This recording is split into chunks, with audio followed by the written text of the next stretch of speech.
manque énormément de reconnaissance. C'est-à-dire que la seule reconnaissance qu'on a, c'est celle de nos élèves. Coréens, ultra individualisés, stressants par les notes, le classement, etc. Pour moi, les deux pôles de ma vie, les trois pôles, c'est amis, sport et culture. Globalement, l'institution scolaire n'accompagne et ne reconnaît pas assez le travail de ses profs. Bonjour à tous, bienvenue sur la chaîne Signum. Et aujourd'hui, je vais interviewer mon prof d'histoire. C'est la 3e interview. Je vous laisse vous présenter d'abord. Bonjour à vous deux. Donc moi c'est Thomas Véraille, je suis enseignant d'histoire géo depuis 6 ans. J'ai fait une année en collège et là ça fait 5 ans que j'enseigne en lycée. Voilà, j'ai 29 ans. Ok. Qu'est-ce qui vous pousse à continuer à être professeur? C'est un métier qui, comme je l'ai dit avant, où on continue toujours à apprendre parce que pour moi c'est un métier, on est avant tout enseignant-chercheur. Ça veut dire quoi, enseignant-chercheur? À la fac, voilà, il y a le statut d'enseignant-chercheur, etc. Mais ils recherchent d'un point de vue disciplinaire.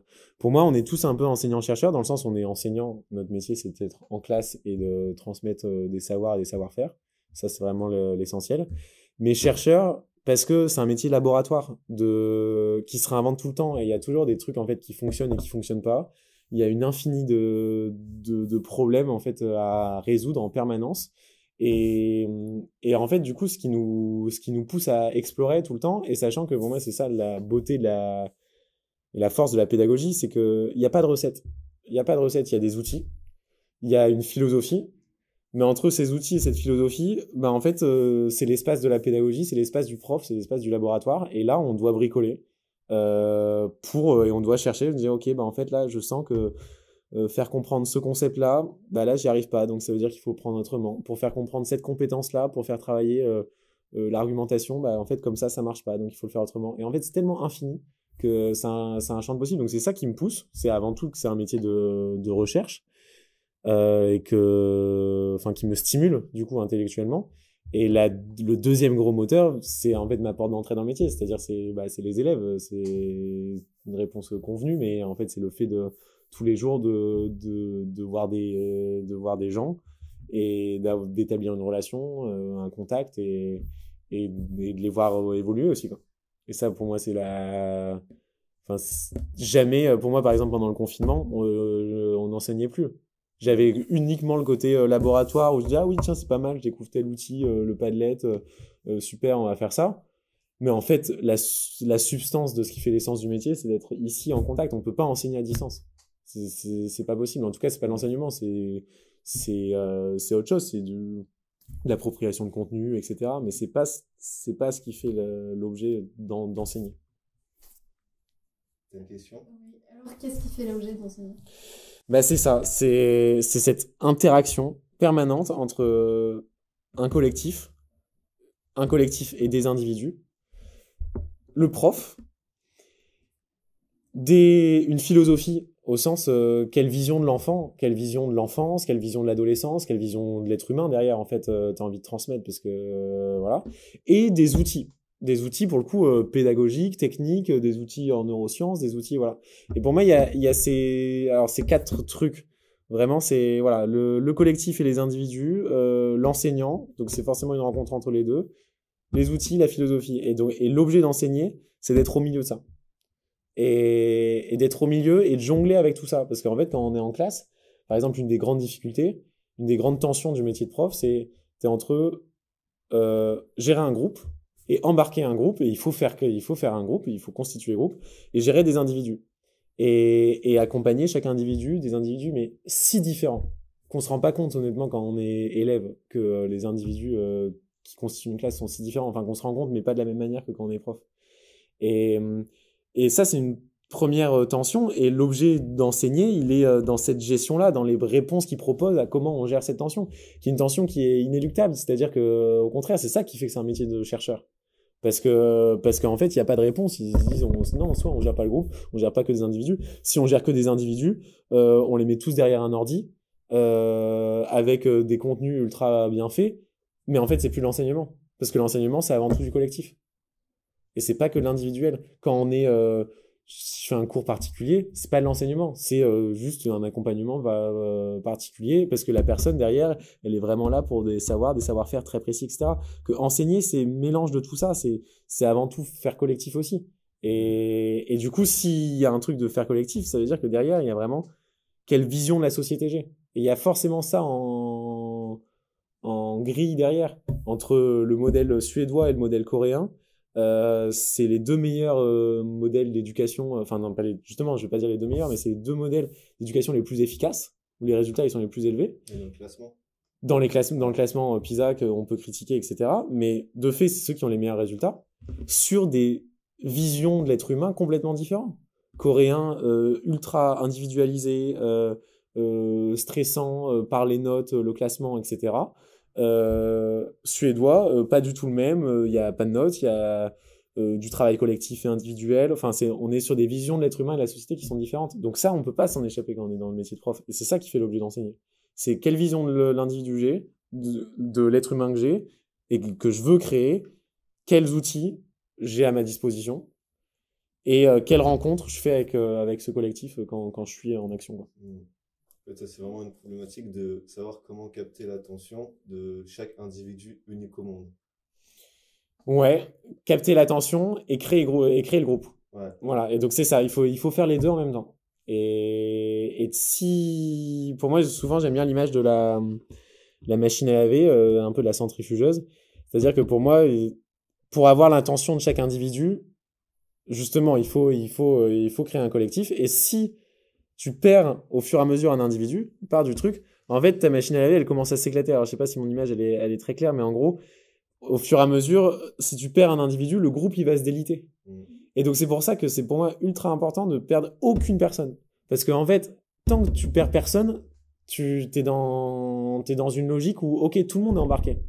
Et je pense, en tant qu'élève, ça, on le ressent très vite. Si, hop, on voit que c'est un peu dilué, que, hop, on peut sortir du jeu, bon, bah, l'attention individuelle, elle est plus dure à garder. Et donc, voilà, c'est intéressant. C'est l'énergie de groupe, en fait. C'est l'énergie de groupe. Mais sans oublier les individus, parce que si on est que sur le groupe, bah, qu'est-ce qu'on fait des élèves les plus faibles? Qu'est-ce qu'on fait des élèves qui ont telle problématique? Qu'est-ce qu'on fait des élèves les plus forts? Enfin, voilà, on peut. Donc, c'est ça. Ok. On va passer à la prochaine question. Alors en fait, on a un peu répondu le but du professeur. Ouais, bah voilà, le but du professeur. Bah, en fait, on apparaît. La réponse au but du professeur, c'est. En gros, en fonction de la réponse que le professeur va te donner, il va te dire quel type de professeur il est, au sens, et quelle vision de l'être humain il a, tu vois. Parce qu'un professeur peut te dire le but, c'est de transmettre des savoirs. Moi, je suis d'accord avec ça. Pour moi, un de mes objectifs, c'est de transmettre des savoirs. Et donc, de donner du contenu à mes élèves. Mais c'est évidemment pas que ça. C'est derrière... Bah, c'est dur à dire parce que ça fait forcément des mots très conceptuels. Derrière, il y a un enjeu autour de l'émancipation individuelle, donc que chacun puisse s'approprier des outils intellectuels. Et c'est ce que permet les savoirs, c'est des outils intellectuels, des conceptuels, que chacun puisse se les approprier, que chaque élève puisse se les approprier pour avoir sa grille de lecture du monde. Et du coup, pour pouvoir se repérer dans ce monde qui est si vaste et si compliqué. Pour moi, c'est ça un des buts du professeur, c'est de donner des outils pour rendre les élèves plus libres, on est tous des individus libres, mais sauf que on peut être libre et aveugle ou libre et on est vraiment libre quand on a les outils conceptuels pour savoir où on se situe, quoi. Et donc pour moi, ça c'est un des buts, quoi. Okay. Et deuxième but très important, c'est le collectif, c'est vivre en société ensemble. C'est pour ça que jamais, par exemple, j'irai travailler dans le privé. Ça me paraît, pour moi, c'est un non-sens. Parce que l'école publique, c'est une utopie fondamentale en fait, on met tous les enfants d'une classe d'âge, de toutes les générations, de toutes les classes sociales différentes, ensemble. Et en fait, on est condamné à vivre ensemble. Alors, essayons de le faire que ça soit bien. Et le professeur, il est là pour ça, quoi, aussi. Est-ce qu'il y a des activités que vous faites en dehors des cours? Alors, à votre avis,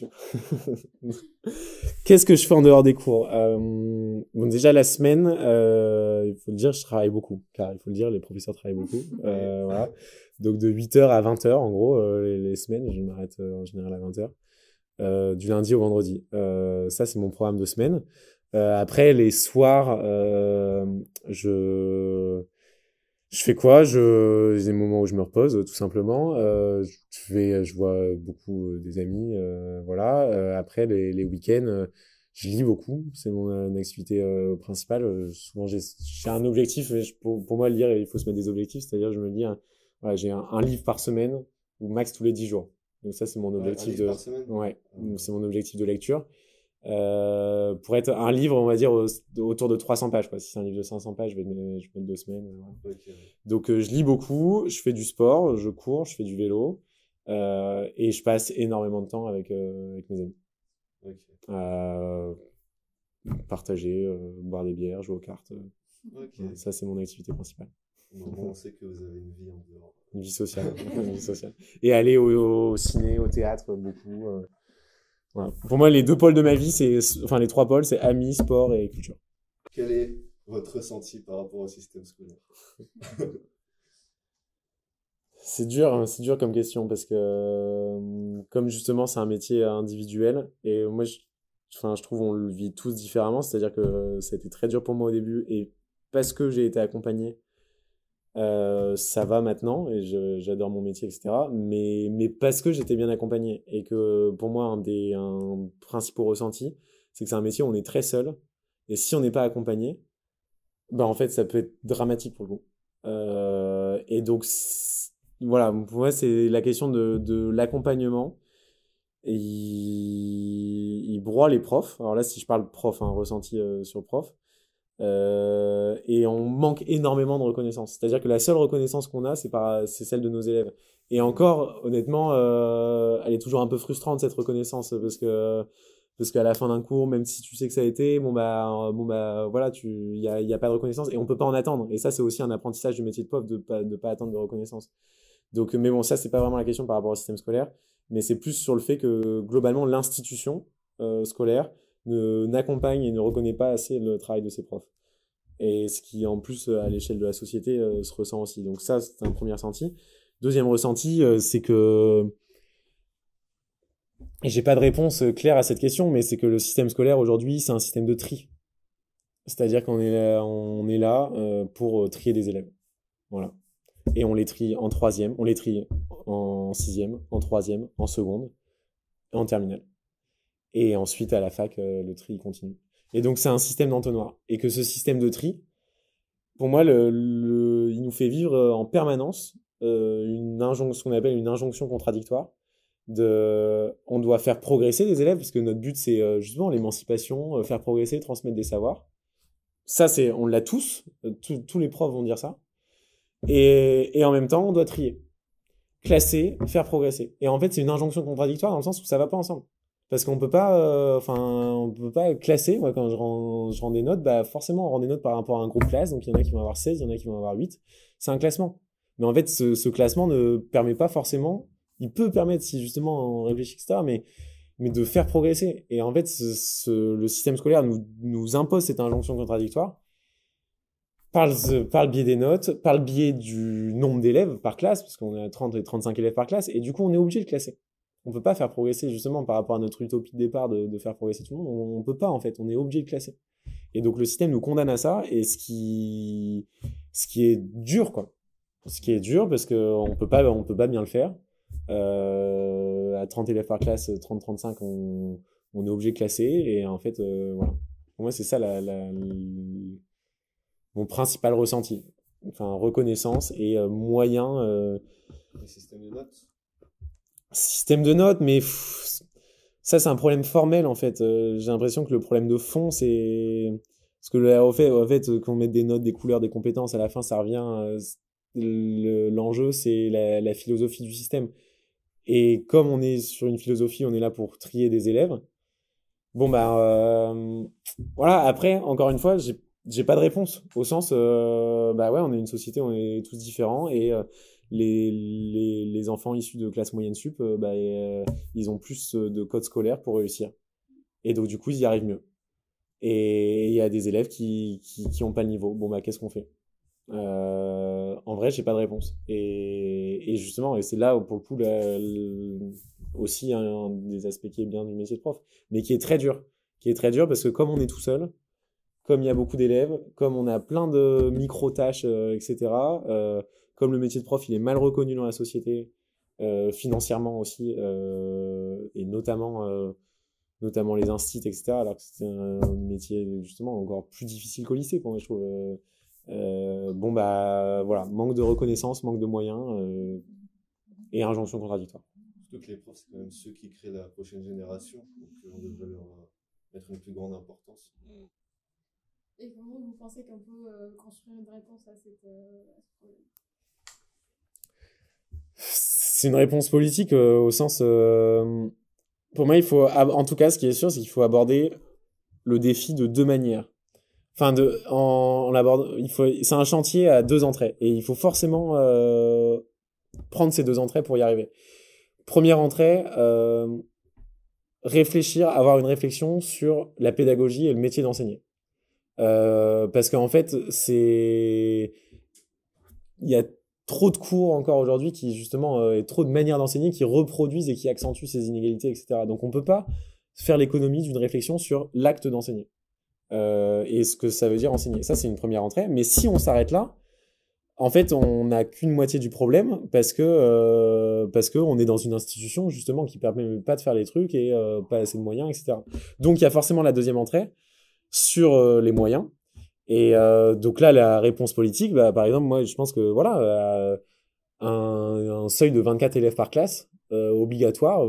Pendant longtemps, c'était 30, maintenant on est passé à 35. Un seuil entre 20 et 24 élèves par classe. Là, tout de suite, là, c'est une politique où on sait qu'il y a des effets. Mais s'il y a que cette politique-là et qu'on change pas la manière d'enseigner, ça sert à rien. Parce qu'on peut enseigner d'une manière qui reproduit complètement les inégalités à 15 élèves par classe. Mais vous voyez, donc c'est les deux chantiers. Donc moins d'élèves par classe et pour moi un des grands enjeux c'est la ségrégation scolaire. Donc c'est comment limiter l'éviction vers le privé. Et donc comment derrière un des chantiers politiques à mener, mais qui est très dur parce qu'il y a des contre-pouvoirs énormes, c'est comment supprimer le privé ou comment en tout cas comment construire une école publique avec un socle commun important, quoi. Voilà, et donc c'est ces deux chantiers. Changer la société pour changer l'école pour changer la société. Il y a vraiment les deux à mettre. Ça, c'est le slogan du CRAP. Ah, okay. Si vous deviez donner un conseil aux adolescents, quel conseil vous donneriez? Aux étudiants. Aux étudiants, donc avant le bac ou après le bac? Je pense avant. Aux jeunes, quoi. Ouais. Ok. Pour moi, un peu comme là, l'histoire de nos deux chantiers, il faut mener deux trucs de front. Un truc un peu sur l'utopie, le rêve, et un truc sur le très concret du quotidien. Et pour moi, les deux conseils que j'aurais aimé qu'on me donne peut-être, c'est dire, bon, bah, en fait, il faut y croire. Dans tous les cas, tu as ta place, il faut y croire, parce qu'en fait, on peut pas s'échapper de ça. On peut pas s'échapper que pour progresser, il y a une part de croyance. Ça serait nier ce que ça veut dire le fait d'avancer, etc. Il faut y croire quand on marche, quand on fait de la randonnée. Il faut croire au fait qu'à la fin, il va y avoir une bière à l'arrivée et qu'on va y arriver et que voilà, on sait pas, mais en tout cas, il faut y croire. Là, c'est la même chose. On sait pas quand on a 16, 17, 18 ans, on sait pas où on va. Mais par contre, il faut savoir qu'on a envie d'y aller. Donc c'est essentiel et c'est ce qui fait la différence entre les jeunes. Moi, je trouve justement, c'est ceux qui ont plein d'envie et qui y croient et ceux qui en ont pas, quoi. Donc on y croit. Et deuxième conseil beaucoup plus concret, il faut pas être dans le déni. C'est-à-dire que faut pas être complètement hors de la réalité. Et du coup pour ça, l'organisation pour moi c'est la clé. Et donc avoir vraiment des outils d'organisation, de rythme, de travail, de rigueur, de sommeil, enfin voilà, d'équilibre global. c'est essentiel. Et mener ces deux piliers, ça, voilà, moi, c'est les deux conseils que j'en ai. Y croire, mais en étant dans le réel. Ok, donc, Comme dit, enfin, une ça me fait, citation. comme dit une citation, enfin, d'un livre d'une auteur espagnol, enfin, franco-espagnol, qui s'appelle Lydie Salver. C'est son dernier livre, elle l'a appelé Rêver debout. Et en fait, elle parle de Don Quichotte, de personnage de la littérature espagnole de Cervantes. Et elle fait une sorte d'éloge, de déclaration d'amour à Don Quichotte, qui fait tenir ensemble ces deux trucs. Rêver, mais debout dans le réel. Et pour moi, ça, c'est ultra fort. C'est qu'il faut mener ces deux trucs ensemble. Parce que si on n'est pas dans le réel, en fait, tu peux rêver, mais ça sert à rien. Ok. En gros, qu'il faut être ancré dans la réalité, mais aussi être dans la lune. Ancrer dans la réalité et avoir des objectifs ambitieux, ouais. Ok. Rêver debout. Je peux poser une dernière question. Ouais. Quels sont vos livres, séries, films qui vous inspirent? C'est dur parce que bon, alors pendant longtemps j'étais pas très série, donc j'ai pas trop de séries. Là en ce moment je suis en train de regarder Succession, c'est excellent. Voilà, mais quels sont les grands trucs qui m'inspirent? Alors ça dépend parce qu'il y a les trucs enfin de romans, là j'ai pas d'idée précise en tête. Après, un auteur qui m'inspire énormément, c'est un auteur qui s'appelle Philippe Mérieux, qui est plutôt un chercheur, pédagogue. Voilà, c'est vraiment une sorte de maître à penser, vraiment qui m'a. Enfin voilà, là, tout ce que j'ai raconté là, en fait, c'est par ces mots que je les ai mis en forme, etc. Donc voilà, ça, c'est Philippe Mérieux, c'est vraiment quelqu'un qui je dois beaucoup. Et dans les littératures, c'est tellement vaste et ce serait impossible de choisir. À chaque fois, je pense au livre que je suis en train de lire en ce moment et parce que le livre que je suis en train de lire en ce moment, enfin, chaque livre que je suis en train de lire en ce moment, il me nourrit d'une certaine manière. Là, je suis en train de lire Les Mandarins de Simone de Beauvoir. Je trouve ça magnifique. C'est justement une pensée totale sur l'après-guerre, sur ce que ça veut dire être une femme dans les années 50 et en même temps être une intellectuelle et en fait, c'est trop puissant et voilà. Et donc, mais ça, c'est en ce moment. Et mon prochain livre, je sais pas encore ce que ça sera. Bon, bah, ça m'inspirera à ce moment-là, quoi. Ok, ok. Bon, bah, moi, j'ai trouvé ça très intéressant. Bah, merci. C'était la troisième interview et j'ai vu que vous aviez des réponses assez similaires avec les autres professeurs. Déjà, D'accord. par rapport à la motivation de rester professeur, il y a les élèves. Ouais. Ça, c'est la motivation que j'ai retenue. Tous les profs ont cette motivation. En tant que là, ça me. Ouais. Et Ok. c'est quoi les autres points communs Les autres points communs, j'ai un peu oublié, mais il y en a.